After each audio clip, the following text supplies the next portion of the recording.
जय हिंद दोस्तों, रक्षा करने का चैनल में आपका स्वागत है। दोस्तों आज के इस वीडियो में मैं आपको 4 जानकारियां दूंगा। सबसे पहली जानकारी मैं आपको दूंगा जनवरी 2025 से बढ़ने वाले डीएडीआर की घोषणा को लेकर। जैसा आपको पता है, कुछ दिन पहले कुछ खबरें आ रही थी कि 12 तारीख को यानी आज कैबिनेट की मीटिंग होनी है। आज की तारीख में आपका डीएडीआर डिक्लेयर हो जाएगा, ऐसी खबरें आ रही थी। तो दोस्तों एक अपडेट आई है, क्या आज की तारीख में आपका डीएडीआर डिक्लेयर हुआ है? एक छोटी सी जानकारी है, मैं आपको आगे दूंगा। अगली जानकारी मैं आपको दूंगा, पूर्व सैनिक बार बार ऑप्शन बदल नहीं सकते। काफी पूर्व सैनिक है जो एफएमए ले रहे हैं पेंशन पे 1000 रुपए। आप काफी पेंशनर्स कहते हैं क्या सर हम अपना एफएमए बंद करा के ईसीएचएस में जा सकते हैं, या फिर वो कहते हैं कि आगे चलकर हम ईसीएचएस की फैसिलिटी नहीं लेंगे, क्या हम दोबारा एफएमए ले सकते हैं? भारत सरकार के रूल क्या कहते हैं ईसीएचएस पे और एफएमए पे? एक छोटी सी जानकारी है, मैं आपको आगे समझाऊंगा। अगली जानकारी मैं आपको दूंगा, सीएजी का एक लेटर निकला नोशनल इंक्रीमेंट पे। सोशल मीडिया पे एक खबर आ रही है सीएजी के लेटर को लेकर। नोशनल इंक्रीमेंट मिलेगा क्या सभी को?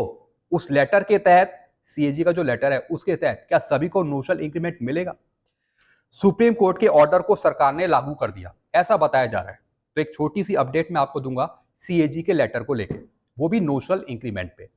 अगली जानकारी मैं आपको दूंगा एसीपी एमएससीपी के बारे में। 2006 से पहले जो आए हैं उनको एसीपी मिलती है, कुछ रूल्स के अंतर्गत मिलती है। अगर सर्विस के दौरान अगर आप प्रमोशन नहीं लेते या फिर प्रमोशन नहीं मिलता तो आपको एसीपी मिलती है, सिर्फ 2 कंडीशन पे। क्या कंडीशन है, इसकी भी एक छोटी सी अपडेट मैं आपको आगे दूंगा। तो दोस्तों बस सही जानकारी है जो मैं आपको देने वाला हूं, इसलिए इस वीडियो को आप शुरू से लेकर आखिरी तक देखेगा। वीडियो में आगे बढ़ने से पहले एक छोटी सी अपील मैं आपसे कर रहा हूं, अगर आप पहली बार मेरा चैनल देख रहे हैं या फिर ये वीडियो देख रहे हैं तो आप मेरा चैनल सब्सक्राइब भी कर सकते हैं, जिसका नाम है रक्षित खन्ना, क्योंकि ऐसी जानकारी है, सही जानकारी आपको मिलती रहती है इस चैनल के माध्यम से। चलते हैं पहली जानकारी की तरफ। आज थी कैबिनेट मीटिंग, लेकिन जनवरी 2025 से बढ़ने वाले डीए पर कोई घोषणा नहीं हुई है।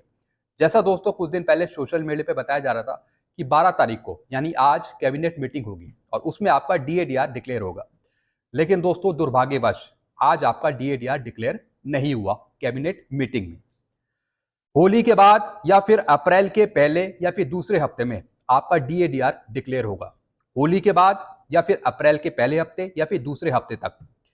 बाकी जो आपका एरियर है डीए का वो आपको मिलेगा अप्रैल में या फिर मई में। अप्रैल में देखने को मिलेगा या फिर मई में देखने को मिलेगा डीए का एरियर। बाकी जो आपका डीए होगा वो होगा 55%। भारत सरकार 55% अप्रूव करेगी। काफी पेंशनर कहते हैं कि सर आप 55% ही बताते रहे, तो भारत सरकार फिर 55% ही करेगी। दोस्तों मैं अपनी तरफ से नहीं बता रहा, जो आंकड़े कह रहे हैं उसी के आधार पर मैं आपको बता रहा हूं। जो दिसंबर के आंकड़े आए हैं उसी के आधार पर मैं आपको बता रहा हूं कि भारत सरकार 55% डीएडीआर अप्रूव करेगी, यानी 2% की बढ़ोतरी होगी। तो दोस्तों कुछ दिन आप वेट करिए, जल्दी ही डीएडीआर की घोषणा हो जाएगी। थोड़ा आप वेट कर सकते हैं, लेकिन आज डीएडीआर की घोषणा नहीं हुई है कैबिनेट मीटिंग में। चलते अगली जानकारी की तरफ। पूर्व सैनिक बार बार ऑप्शन बदल नहीं सकते हैं, या तो एफएमए लीजिए या फिर ईसीएचएस की सुविधा लीजिए। दोस्तों पूरे लाइफ टाइम में सिर्फ आप एक बार ऑप्शन चेंज कर सकते हैं। अब कई पेंशनर कहते हैं कि सर हम बार बार ऑप्शन चेंज करेंगे, पहले हमने एफएमए लिया 1000 रुपए, अब हम ईसीएचएस में जाना चाहते हैं। एफएमए बंद करा के आप ईसीएचएस में जा सकते हैं, या फिर अगर आप ईसीएचएस की फैसिलिटी ले रहे हैं, अगर आप 2003 से पहले आए हैं तो फिर आप ईसीएचएस को बंद करा के आप एफएमए का पैसा ग्रांट कर सकते हैं। लेकिन उसमें भी आपको ऑप्शन बताना पड़ेगा कि भैया आप किस वजह से ईसीएचएस की फैसिलिटी नहीं ले रहे हैं। तो दोस्तों आप एक ऑप्शन चूज कर सकते हैं, या तो ईसीएचएस या फिर एफएमए का पैसा। एक चीज आप चूज कर सकते हैं, बार बार आप उसे नहीं बदल सकते एज पर गवर्नमेंट गाइडलाइन। ऐसा नहीं है कि पहले आपने एफएमए लिया फिर आप ईसीएचएस में आ गए, फिर आप ईसीएचएस को छोड़ना चाह रहे हैं, फिर आप एफएमए का पैसा लेना चाह रहे हैं, फिर आप एफएमए का पैसा लेने जा रहे हैं, फिर आप ईसीएचएस को छोड़ना चाहते हैं। ऐसा नहीं हो सकता दोस्तों, बार बार आप चेंज करेंगे तो इसके लिए आपकी दिक्कत बढ़ेगी। तो ऑप्शन आप सिर्फ एक ही बार चूज करें, वो भी हमेशा के लिए, या तो ईसीएचएस या फिर आप एफएमए लीजिए।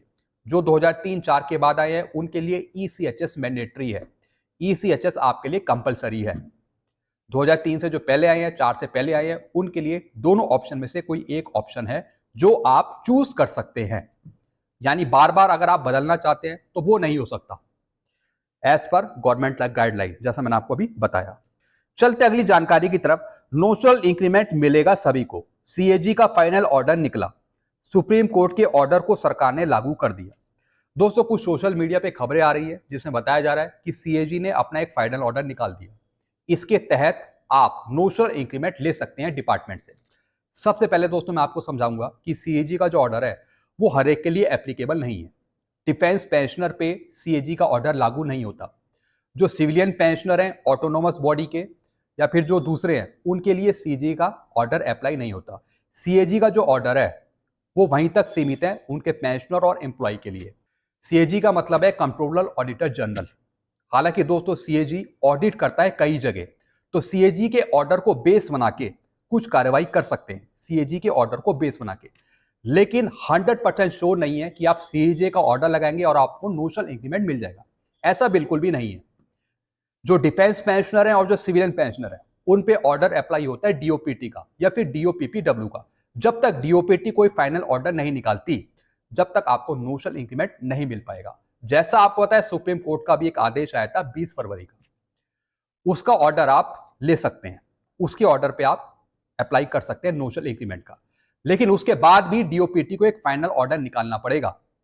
जो सुप्रीम कोर्ट का ऑर्डर आया था 20 फरवरी का, उसके आधार पे जो उसमें बातें लिखी हुई थी वो डीओपीटी को माननी पड़ेंगी, भारत सरकार को माननी पड़ेगी, तभी आपको नोशनल इंक्रीमेंट मिल पाएगा। कुछ जानकारी आपको बताई जा रही है कि 2006 से जो पहले आए हैं वो भी कार्रवाई कर सकते हैं नोशनल इंक्रीमेंट लेने के लिए। मैंने आपको शुरू में ही बता दिया था कि 2006 से जो पहले आए हैं पेंशनर उनके लिए नोशनल इंक्रीमेंट नहीं है। जैसा आपको पता है मैं भी एक सिविल डिपार्टमेंट में काम करता हूं, पेंशन डिपार्टमेंट में, तो हमारे पास भी कुछ ऐसे पेंशनर हैं जो 2006 से पहले आए हैं, वो भी नोशनल इंक्रीमेंट लेने की कार्रवाई कर रहे हैं। तो दोस्तों हम उनको नोशनल इंक्रीमेंट नहीं दे रहे। तो दोस्तों 2006 से जो पहले आए हैं उनके लिए नोशनल इंक्रीमेंट नहीं है। अगर आप 1/1/2006 के बाद आए हैं, अगर आप 6 सीपीसी में रिटायर हुए हैं, अगर आप जून में रिटायर हुए तो आपको जुलाई का इंक्रीमेंट मिलेगा। अगर आप 7 सीपीसी में रिटायर हुए, अगर आप जून में रिटायर हुए तब आपको जुलाई का इंक्रीमेंट मिलेगा। अगर आप दिसंबर में रिटायर हुए तो आपको फिर जनवरी का इंक्रीमेंट मिलेगा।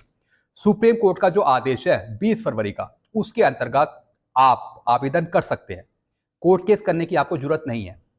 यानी जब आप आवेदन करेंगे, जो कोर्ट का आदेश है जिस तारीख का, अगर आप उसके बाद आवेदन करते हैं तो आपको फिर जो उसका बेनिफिट मिलेगा वो मिलेगा 1 मई 2023 से।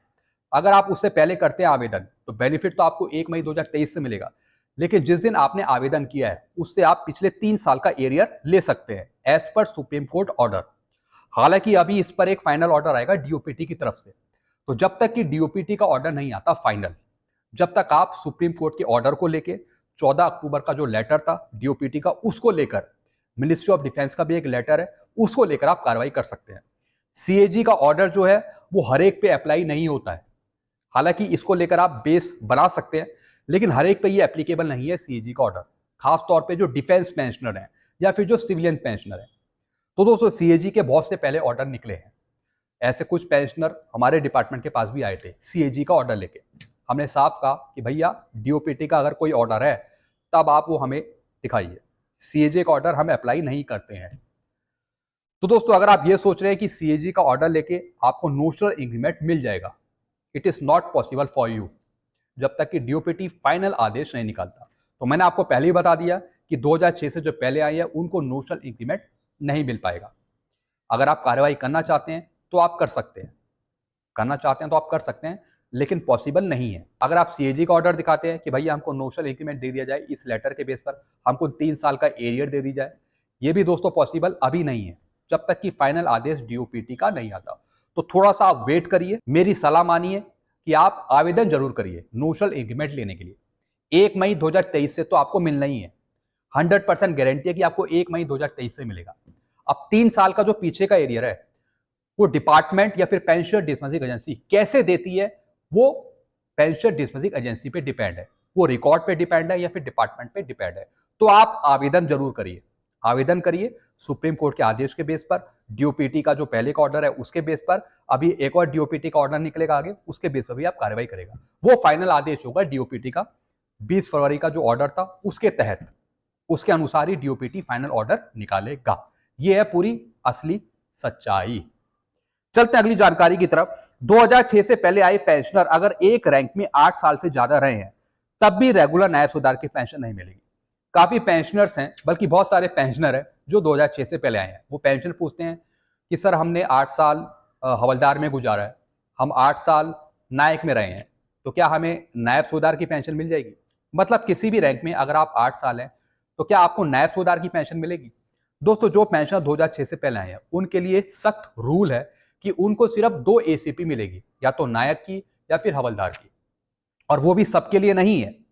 सिपाही में 10 साल है, अगर प्रमोशन नहीं मिला सर्विस के दौरान तब आपको नायक की एसीपी मिल जाएगी। ध्यान से सुनिए, अगर सिपाही में आपके 10 साल है तब आपको नायक की एसीपी मिलेगी।